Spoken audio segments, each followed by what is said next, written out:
Assalamualaikum warahmatullahi wabarakatuh. Bismillahirrahmanirrahim. Alhamdulillahirabbil alamin. Wa bihi nasta'inu ala umurid dunya waddin.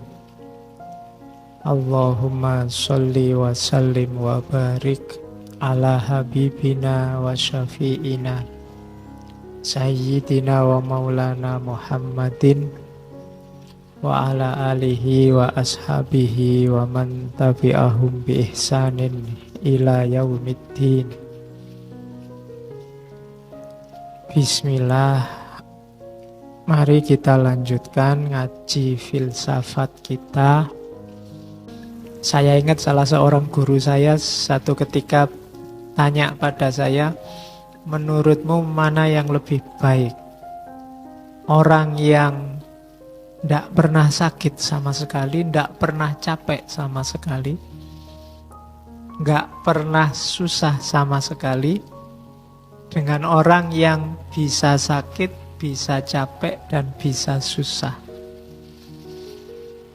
Itu kalau kita mesti milih tidak pernah sakit, tidak pernah capek, tidak pernah susah.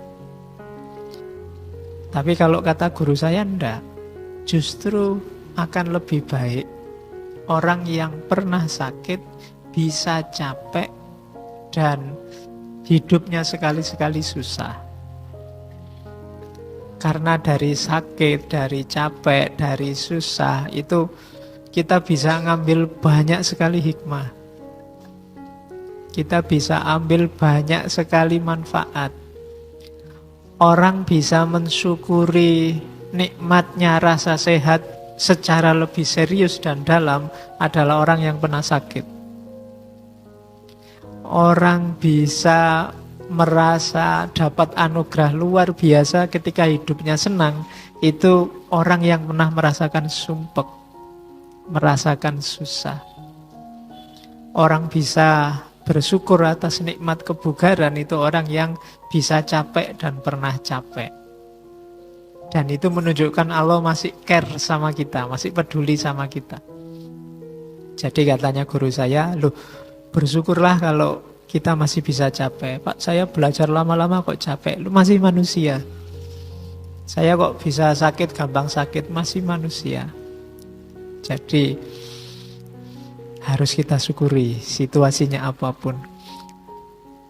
Enak mana hujan atau hujan terus atau ndak hujan-hujan atau itu nanti akan kelihatan bahwa keragaman dinamika dan perubahan itu lebih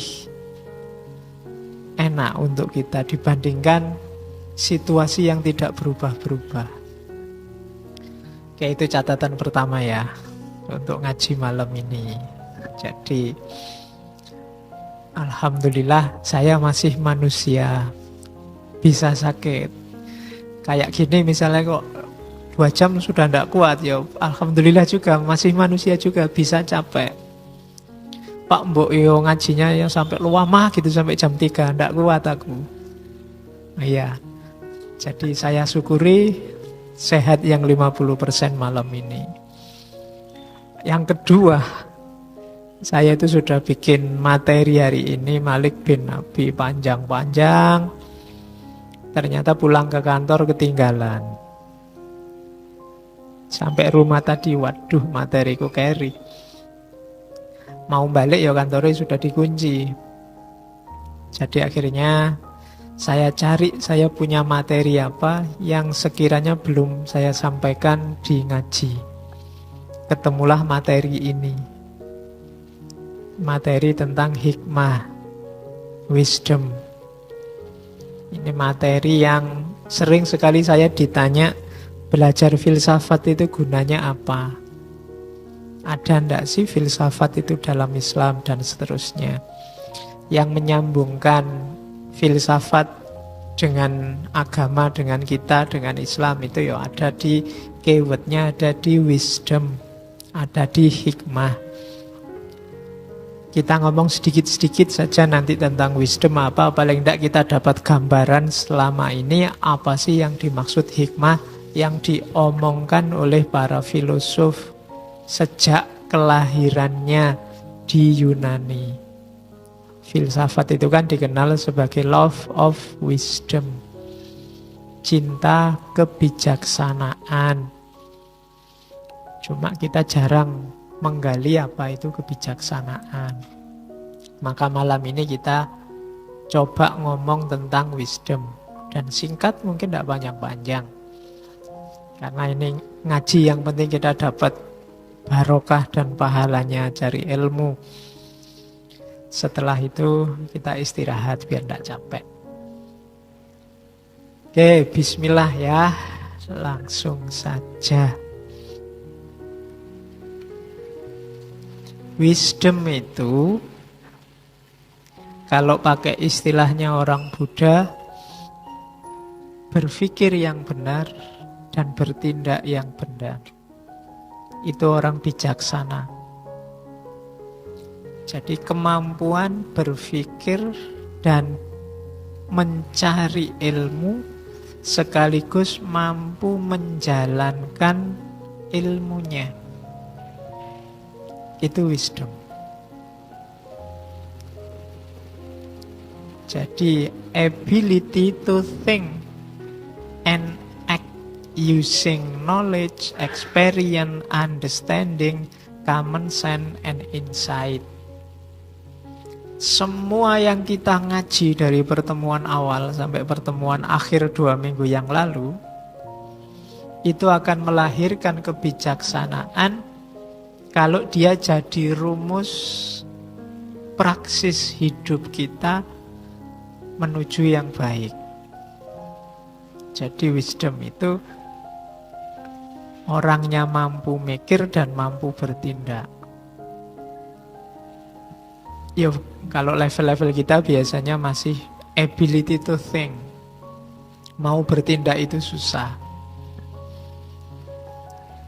Nanti yang sudah sepuh-sepuh, yang belum sempat mengejar banyak pengetahuan, itu biasanya dapat hikmah dari pengalaman. Otomatis. Makanya di situ ada insight, ada common sense, ada experience, ada understanding. Jadi bahannya pengetahuan itu banyak, tidak cuma dari kita ngaji kayak gini atau baca kitab. Tapi dia melahirkan hikmah, melahirkan kebijaksanaan kalau muncul dalam act, muncul dalam tindakan.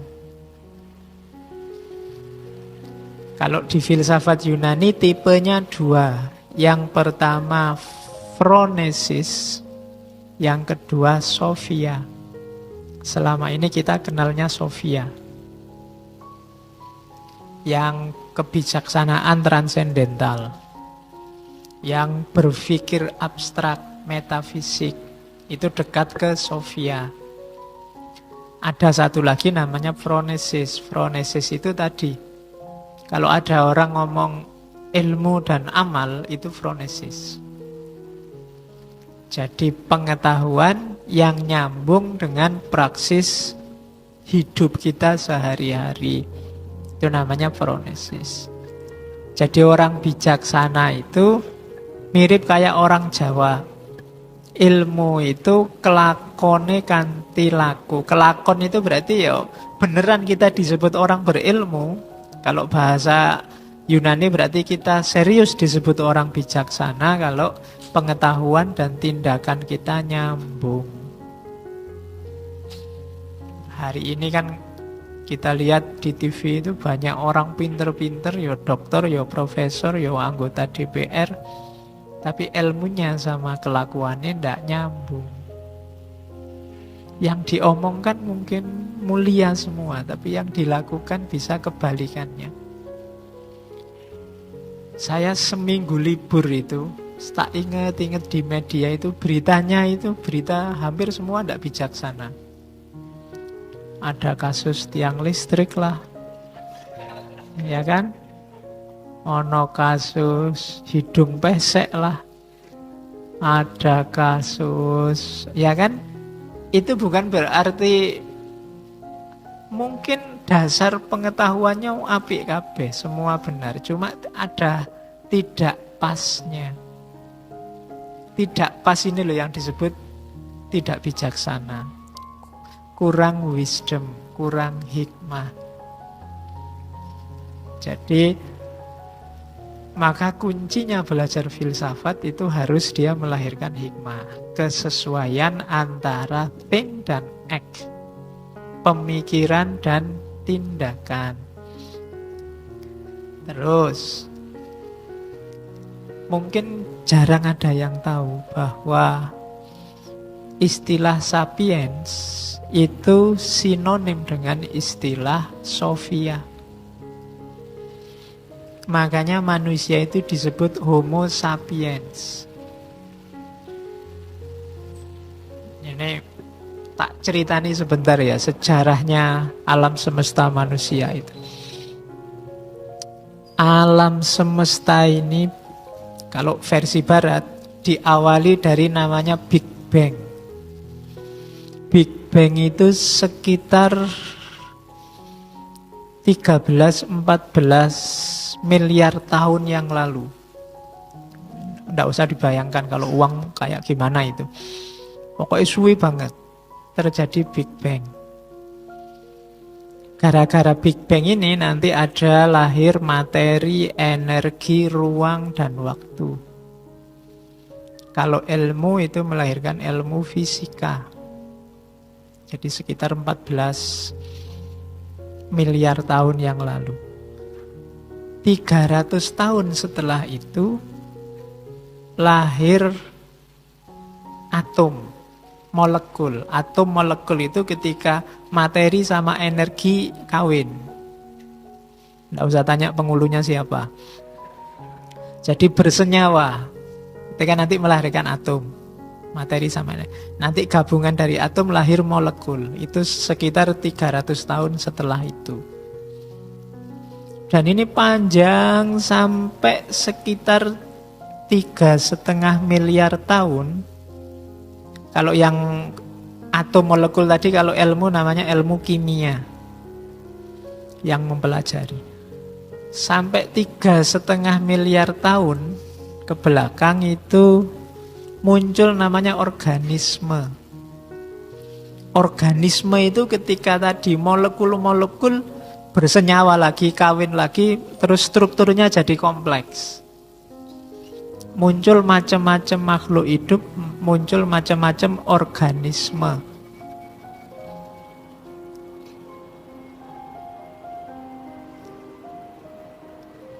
Ya.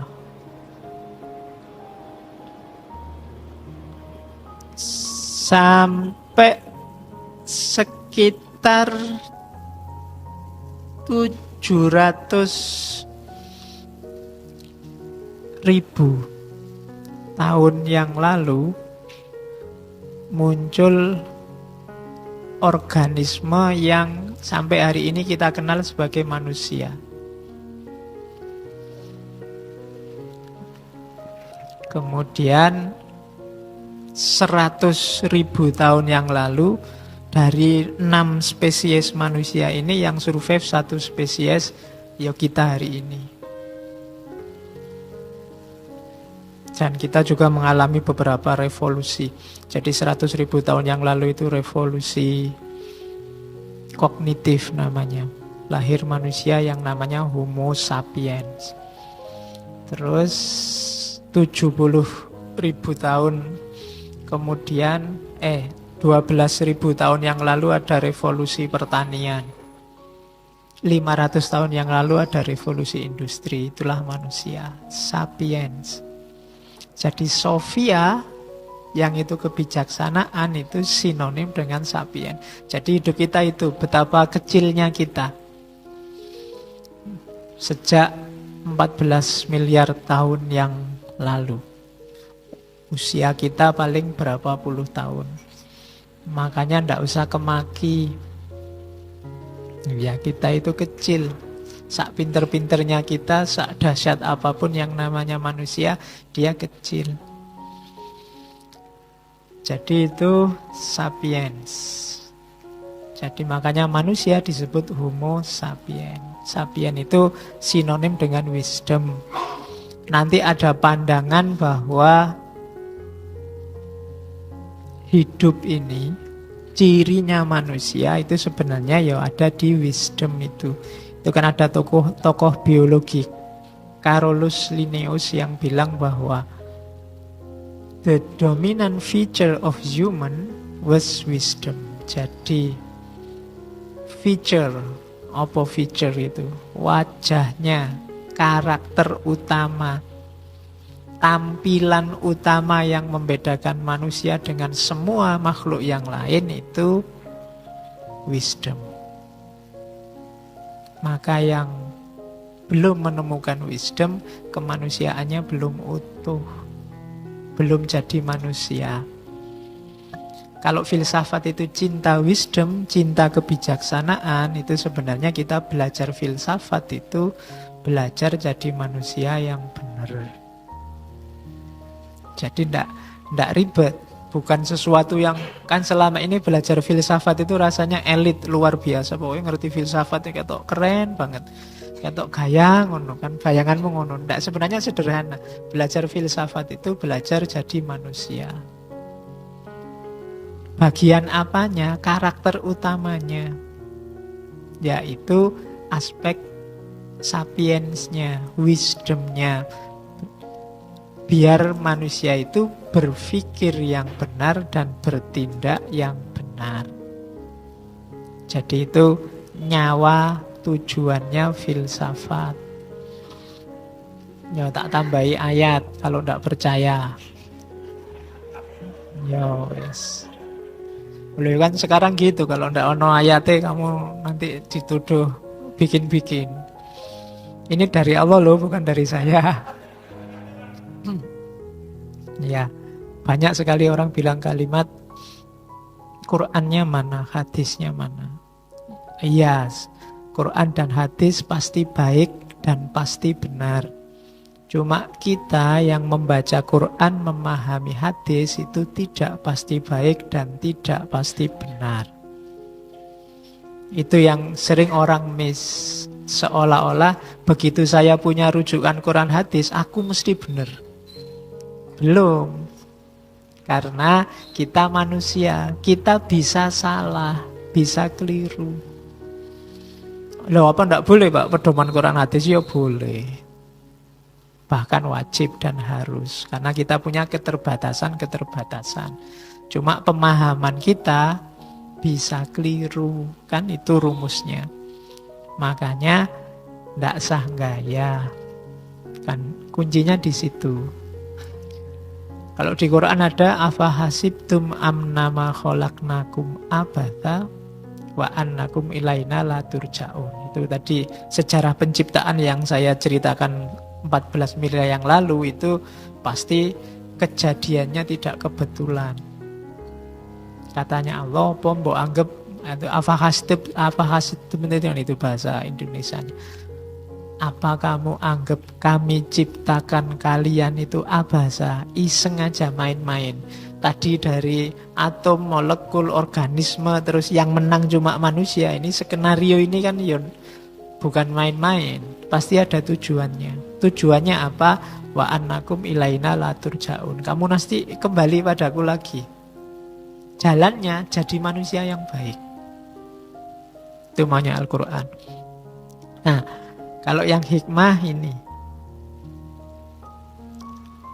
wadhkuru nikmatallahi alaikum wa ma anzala alaikum minal kitabi wal hikmah. Jadi Al-Quran ngomongnya, ingatlah nikmat Allah pada kalian dan apa yang diturunkan oleh Allah dalam bentuk kitab wal hikmah. Jadi kita punya dua pedoman, tidak cuma yang tertulis yang namanya kitab, Quran hadis, tapi juga ada hikmah. Jadi Al-Quran juga nyuruh kita mikir, belajar jadi manusia yang baik lewat jalur hikmah. Dari Alkitab wal hikmah itu kita ya'idzukum bih. Ya'idzukum bih itu yuk, kita ambil nasihat banyak-banyak. Yo kalau hikmah itu sinonimnya falsafah, ya berarti Kita ambil nasihat dari Sokrates, tidak masalah. Dari Plato, tidak masalah. Dari Nietzsche juga tidak masalah. Wong ngambil nasihat itu kan berarti ngambil yang baik-baik. Dari Alkitab juga tidak masalah, pasti. Jadi ada dua yang diberikan oleh Allah pada kita dan termasuk nikmatnya, dan kita disuruh bersyukur. Alkitab wal hikmah. Jadi ngaji filsafat ini termasuk bentuk syukur kita. Kita menggali hikmah.